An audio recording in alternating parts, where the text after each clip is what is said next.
Ang unang sulat ni Pedro, unang kabanata.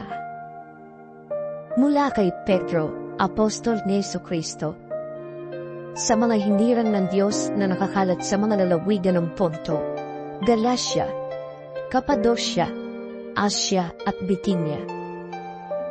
Kayo'y pinili ng Diyos Ama ayon sa kanyang kaalaman sa mulat-mula pa at ginawang banal ng Espiritu Santo upang maging masunurin kay Jesucristo at maging malinis sa pamamagitan ng kanyang dugo. Sumainyo nawa ng sagana ang pagpapala at kapayapaan. Pasalamatan natin ang Diyos at Ama ng ating Panginoong Jesucristo dahil sa laki ng habag niya sa atin. Tayo'y binigyan niya ng isang panibagong buhay sa pamamagitan ng muling pagkabuhay ni Jesucristo mula sa mga patay, at ito ang nagbigay sa atin ng buhay na pag-asa. Makakamit natin ang isang kayamanang di masisira, walang kapintasan at di kukupas, na inihanda niya sa langit para sa inyo. Sapagkat kayo'y nanalig, iingatan kayo ng kapangyarihan ng Diyos habang hinihintay ninyo ang kaligtasan niyan na ihahayag sa katapusan ng panahon. Ito'y dapat ninyong ikagalak kahit na maaaring magdanas muna kayo ng iba't ibang pagsubok sa loob ng maikling panahon. Ang gintong nasisira ay pinaparaang sa apoy upang malaman kung talagang talisay. Gayon din naman, ang inyong pananampalataya na higit na mahalaga kaysa ginto ay pinaparaan sa pagsubok upang malaman kung talagang tapat. Sa gayon kayo'y papupurihan, dadakilain at pararanalan sa araw ng mahayag si Jesucristo. Hindi ninyo siya nakita kailanman, ngunit siya'y inibig na ninyo. Hindi pa rin ninyo siya nakikita hanggang ngayon, ngunit nananalig na kayo sa Kanya. Dahil dito'y nag-uumapaw na sa inyong puso ang kagalakan di kayang ilarawan sa salita, sapagkat tinatanggap na ninyo ang bunga ng inyong pananampalataya, ang inyong kaligtasan. Tungkol sa kaligtasan ito, masusing nagsiyasat at nagsuri ang mga propetang nagpahayag tungkol sa kaloob na nakaraan sa inyo. Sinuri nila kung kailan at paano ito mangyayari. Ang panahong ito ang tinutukoy ng Espiritu ni Kristo na nasa kanila nang unang ipahayag nito ang hirap na titiisin ni Kristo at ang karangalang tatamuhin niya.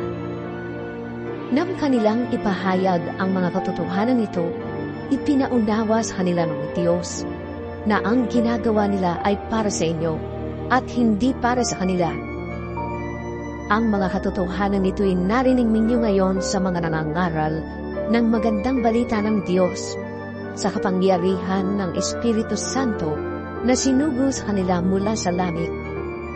Maging ang mga anghel sa langit ay nanabik na maunawaan ang mga katotohanan ito. Kaya nga, ihanda ninyo ang inyong mga isipan para sa dapat ninyong gawin. Maging mahinahon kayo at lubos na umasa sa pagpapalang tatamuhin ninyo kapag nahayag na si Jesucristo. Bilang masunuring mga anak, huwag kayong umayon sa masasamang nasa tulad ng ginagawa ninyo noong kayo'y wala pang tunay na pagkaunawa, dahil ang Diyos na pumili sa inyo ay banal. Dapat din kayong magpakabanal sa lahat ng inyong ginagawa, sapagkat nasusulat, magpakabanal kayo, sapagkat ako'y banal.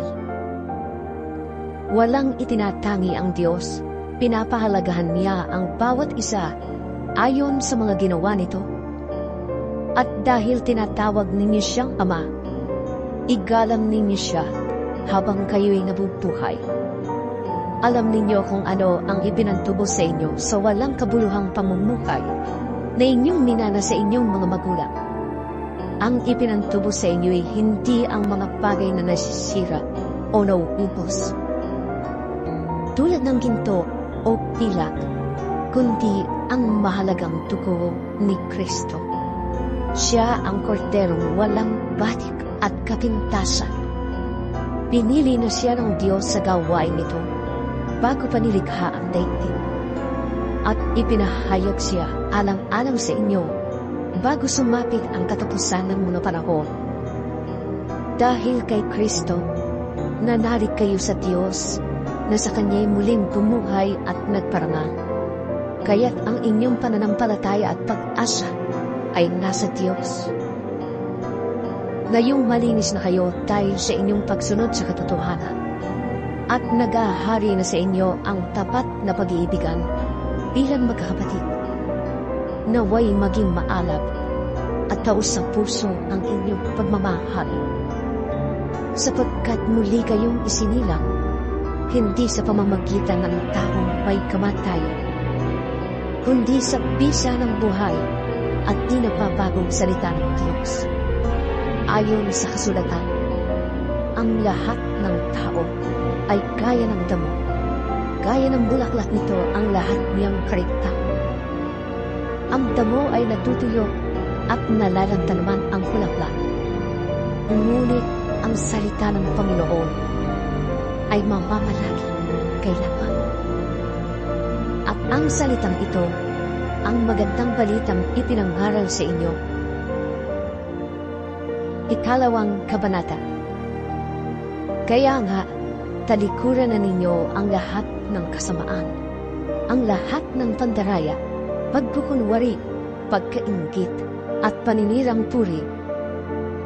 Gaya ng sanggol, kayo'y manabik sa dalisay na gatas na espiritual upang umunlad kayo sa pananampalataya hanggang makamtan ninyo ang ganap na kaligtasan, sapagkat sinasabi sa kasulatan, naranasan na ninyo ang kabutihan ng Panginoon.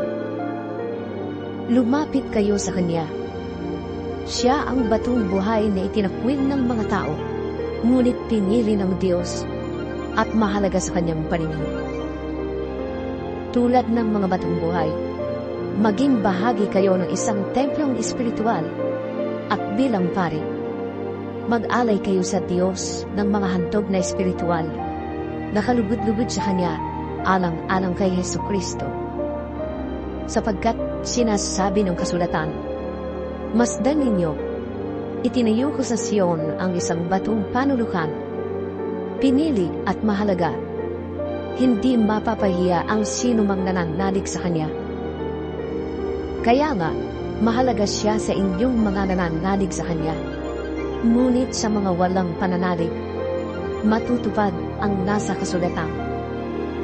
Ang batong itinakwil ng mga tagapagtayo ay siyang naging batong panulukan at batong katikisuran ng mga tao. Batong kadadapa nila. Natisod sila sapagkat hindi sila sumunod sa salita ng Diyos. Ganoon ang nakatakda para sa kanila. Ngunit kayo ay isang lahing pinili, mga pari ng hari, isang bansang banal. Pinili kayo ng Diyos upang maging Kanya at magpahayag ng mga kahanga-hangang ginawa niya. Siya ang tumawag sa inyo mula sa kadiliman at nagdala sa inyo sa Kanyang kahanga-hangang kaliwanagan. Dati-rati, kayo'y hindi bayan ng Diyos, ngunit ngayon, kayo'y bayang hinirang niya. Noon, pinagkaitan kayo ng hapag. Ngunit ngayon tinatanggap na ninyo ang Kanyang awa. Mga minamahal, nakikiusap ako sa inyo, bilang mga dayuhang pansamantalang naninirahan sa daigdig na ito, talikdan na ninyo ang masasamang hilig ng katawan na naghihimagsik laban sa inyong kaluluwa. Mamuhay kayo ng maayos sa gitna ng mga hintil upang kahit na pinaparatangan nila kayo ng masama, kapag nakita nila ang inyong mabubuting gawa, ay magpupuri sila sa Diyos sa araw ng Kanyang pagdating. Alang-alang sa Panginoon, pasakop kayo sa lahat ng may kapangyarihan sa bayan, sa emperador na siyang pinakamataas, at sa mga gobernador na isinugo niya upang magparusa sa mga gumagawa ng masama at magparangal sa mga gumagawa ng mabuti, sapagkat ibig ng Diyos na sa pamamagitan ng inyong wastong pamumuhay ay mapatigil ninyo ang mga hangalos sa kanilang kamangmangan. Mamuhay kayong tulad ng mga taong malaya. Subalit ang kalayaang ito ay huwag ninyong gawing pantakip sa paggawa ng masama. Sa halip, mamuhay kayo bilang mga alipin ng Diyos. Igalang ninyo ang lahat ng tao at mahalin ang mga kapatid kay Kristo. Mamuhay kayo ng may takot sa Diyos at may paggalang sa emperador. Mga alipin, magpasakop kayo sa inyong mga amo at igalang ninyo sila, hindi lamang ang mababait kundi pati ang malulupit, sapagkat kapuri-puri ang nagtitiis ng parusa kahit walang kasalanan. Bilang pagsang-ayon sa kalooban ng Diyos, may pagmamalaki ba ang magtiis ng parusa kung ito ay dahil sa paggawa ng masama? Hindi. Ngunit kung magtiis kayo ng hirap sa kabila ng paggawa ninyo ng mabuti, pagpapalain kayo ng Diyos. Ang pagtitiis ng hirap ay bahagi ng pagkatawag sa inyo ng Diyos, sapagkat nang si Kristo ay magtiis para sa inyo, binigyan niya kayo ng halimbawang dapat tularan. Hindi siya gumawa ng anumang kasalanan o nagsinungaling kailanman. Nang siya'y insultuhin, hindi siya gumanti. Nang siya'y pahirapan, hindi siya nagbanta. Sa halip, nanalig siya sa Diyos na makatarungan. Sa kanyang pagkamatay sa krus, dinala niya ang bigat ng ating mga kasalanan, upang tayo'y mamatay na sa kasalanan at mamuhay ayon sa kalooban ng Diyos. Kayo'y gumaling sa pamamagitan ng kanyang mga sugat. Kayo ay gaya ng mga tupang naligaw, ngunit tinipon kayong muli ng pastol at tagapag-alaga ng inyong mga kaluluwa. Ikatlong kabanata. Kayo namang mga babae, pasakop kayo sa inyong asawa. At kung mayroon sa kanila na hindi pa naniniwala sa salita ng Diyos, maihikayat din silang sumampalataya dahil sa inyong magandang asal. Hindi na kayo kailangang magpaliwanag pa sa kanila. Sapat nang makita nila ang inyong makatiyos at malinis na pamumuhay. Ang inyong ganda ay huwag maging panlabas tulad ng pag-aayos ng buhok at pagsusuot ng mga gindong alahas at mamahaling damit. Sa halip, pagyamanin ninyo ang gandang nakatago sa puso, ang gandang walang kupas na likha ng maamo at mapayapang diwa, na lubhang malaga sa mata ng Diyos.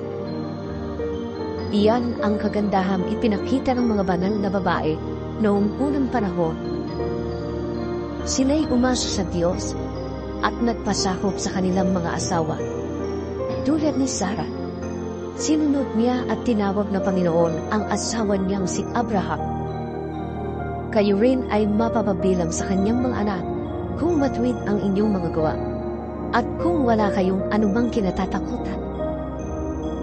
Kayo namang mga lalaki, unawain ninyo at pakitumuhang mabuti ang inyong asawa, sapagkat sila'y mas mahina, at tulad ninyo'y may karapatan din sila sa buhay na walang hanggan na kaloob ng Diyos. Gawin niyo ito, nang sa gayon ay walang magiging sagabal sa inyong mga panalangin. Sa aking pagtatapos, magkaisa kayo at magtamayan, magmahalan bilang magkapatid, at maging mahapagid at mapagpakumbaba. Huwag ninyong gantihan ng masama ang gumagawa sa inyo ng masama. Huwag ninyong sumpain ang sumusumpa sa inyo. Sa halip, pagpalain ninyo sila dahil pinili kayo upang tumanggap ng pagpapala ng Diyos. Ayon sa nasusulat, ang may nais ng payapa at saganang pamumuhay, dila niya'y pigilan sa paghahabi ng kasamaan. Ang anumang panlilinlang at matayang pamumusa sa kanyang mga labi ay di dapat na lumabas. Ang masamay iwasan na at ang gawin ay ang tama. At ang laging pagsikapan ay buhay na mapayapa. Ang mata ng Panginoon ay nakatuon sa matuwid. Ang kanilang panalangin ay agad niyang dinirinig. Ngunit kapag ang ginawa ng tao ay ang masama, Panginooy nagagalit at hindi siya natutuwa. At sino naman ang gagawa sa inyo ng masama kung wala kayong hinahangad, kundi pawang kabutihan? At sakali mang usigin kayo dahil sa paggawa ng mabuti, mapalad pa rin kayo. Huwag kayong matatakot sa kanila at huwag kayong mag-alala. Igalang ninyo mula sa inyong puso si Kristo at sambahin ninyo siya bilang Panginoon. Lagi kayong maging handang magpaliwanag sa sino mang magtatanong sa inyo tungkol sa pag-asa na nasa inyo. Ngunit maging mahinahon at magalang kayo sa inyong pagpapaliwanag. Panatilihin ninyong malinis ang inyong budhi upang mapahiya ang mga nanlalait at humahamak sa inyong magandang asal bilang mga lingkod ni Kristo. Higit na mainam ang kayo'y magdusa dahil sa paggawa ng mabuti, sakaling mang ito'y ipahintulot ng Diyos, kaysa magdusa kayo dahil sa paggawa ng masama. Sapagkat si Kristo'y namatay ng minsan para sa inyo, siya na walang kasalanan para sa mga makasalanan, upang iharap kayo sa Diyos. Siya'y namatay ayon sa laman, at muling binuhay ayon sa Espiritu. Sa kalagayan nito, nagtungo siya at nangharal sa mga espiritong nakabilanggo. Sila ang mga espiritong ayaw sumunod nang sila'y matyagang hinihintay ng Diyos noong panahon ni Noe, samantalang ginagawa nito ang malaking barko. Ilang tao, 8 lamang ang nakaligtas sa baha. Ang tubig ay larawan ng bautismong nagliligtas sa inyo ngayon. Ang bautismo ay hindi paglilinis ng dumi ng katawan, kundi isang pangako sa Diyos, buhat sa isang malinis na budhi. Iniligtas kayo ng bautismo sa pamamagitan ng muling pagkabuhay ni Jesucristo, na umakyat sa langit, at ngayon nasa kanan ng Diyos. Naghahari siya roon sa mga anghel at sa mga kapangyarihan sa langit.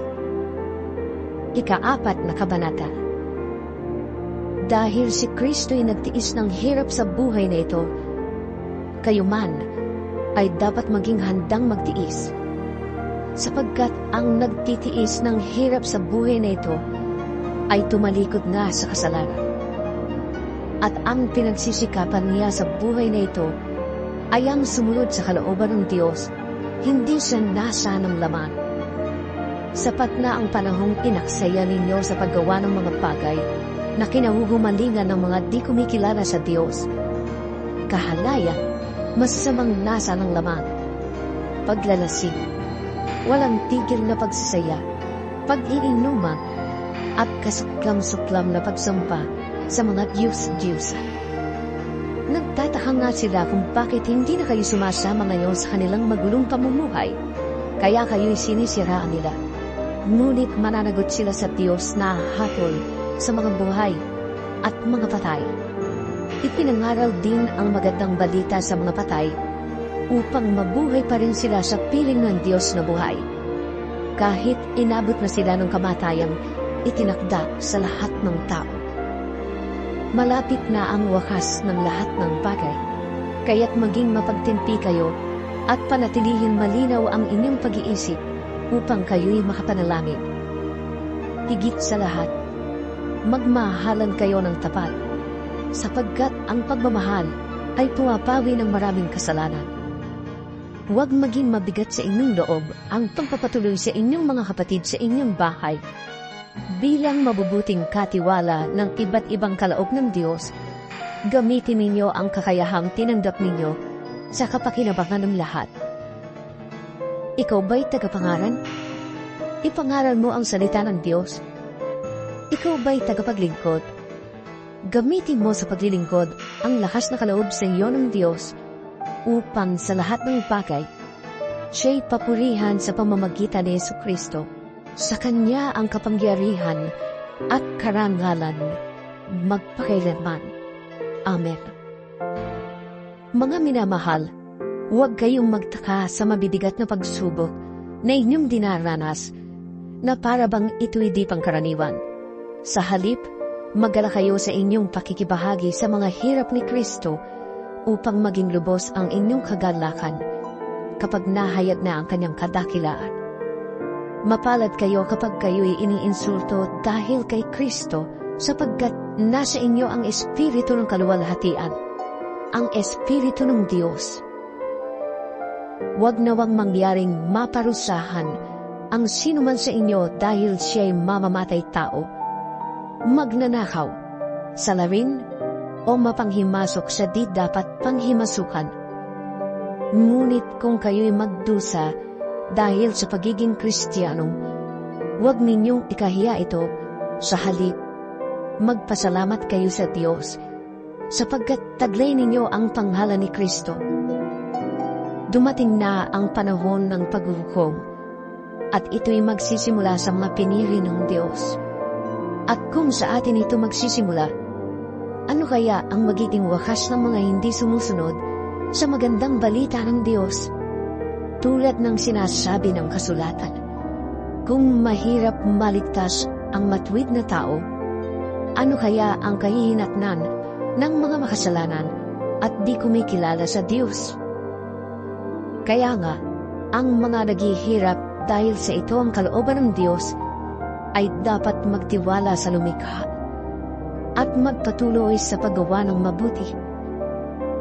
Ang Diyos ay laging tapat sa kanyang pangako. Ikalimang kabanata. Sa mga namumuno sa inyo, nananawagan ako bilang isa ring pinuno ng iglesia na tulad ninyo, saksi ako sa mga paghihirap ni Kristo at makakabahagi ako sa karangalang malapit ng ipahayag. Nakikiusap ako sa inyo. Alagaan ninyo ang kawan ng Diyos na ipinagkatiwala sa inyo. Alagaan ninyo ito ng maluwag sa loob at hindi napipilitan lamang. Yan ang ibig ng Diyos. Gampanan ninyo ang inyong tungkulin, hindi dahil sa pera, kundi dahil gusto ninyong makapaglingkod. Hindi bilang Panginoon ng inyong nasasakupan, kundi maging halimbawa nila kayo. At pagparito ng pinakapulong pastol, ay tatanggap kayo ng maningning na koronang di kukupas kailanman. At kayo naman, mga kabataan, pasakop kayo sa mga pinuno ng iglesia. Magpakababa kayong lahat, sapagkat nasusulat, sinasaway ng Diyos ang mapagmataas, at kinalulugdan niya ang may mababang loob. Kaya nga, pasakop kayo sa kapangyarihan ng Diyos at dadakilain niya kayo pagdating ng takdang panahon. Ipagkatiwala ninyo sa Kanya ang inyong mga alalahanin sa buhay, sapagkat siya ay nagmamalasakit sa inyo. Maging handa kayo at magbantay. Ang diablo na kaaway ninyo ay parang leong umaatungal at aali-aligid na naghahanap ng masisila. Labanan ninyo siya at magpakatatag kayo sa inyong pananalig sa Diyos. Tulad ng alam ninyo, hindi lamang kayo ang nagtitiis ng ganitong kahirapan, kundi pati ang inyong mga kapatid sa buong daigdig. Pagkatapos ninyong magtiis sa loob ng maikling panahon, ang Diyos na siyang pinanggagalingan ng lahat ng pagpapala, ang siyang magbibigay sa inyo ng kaganapan, katatagan, at lakas ng loob, at isang pondasyong di matitinag. Siya ang tumawag sa inyo upang makihati kayo sa kanyang walang hanggang kaluwalhatian, kasama ni Kristo. Sa Kanya ang kapangyarihan magpakailanman. Amen. Sinulatan ko kayo sa tulong ni Silas, na isa nating kapatid at lubos kong pinagtitiwalaan. Sa pamamagitan ng maikling sulat na ito, ay nais kong palakasin ang inyong loob at magpatotoo tungkol sa kagandahang loob ng Diyos. Manatili kayo sa biyayang ito. Kinukumusta kayo ng mga kapatid na nasa Babylonia, mga pinili rin katulad ninyo. Kinukumusta rin kayo ni Marcos, ang mahal kong anak sa pananampalataya. Buong giliw kayong magbatian bilang magkakapatid kay Kristo. Ang kapayapaan ay sumainyong lahat, mga tagasunod ni Kristo.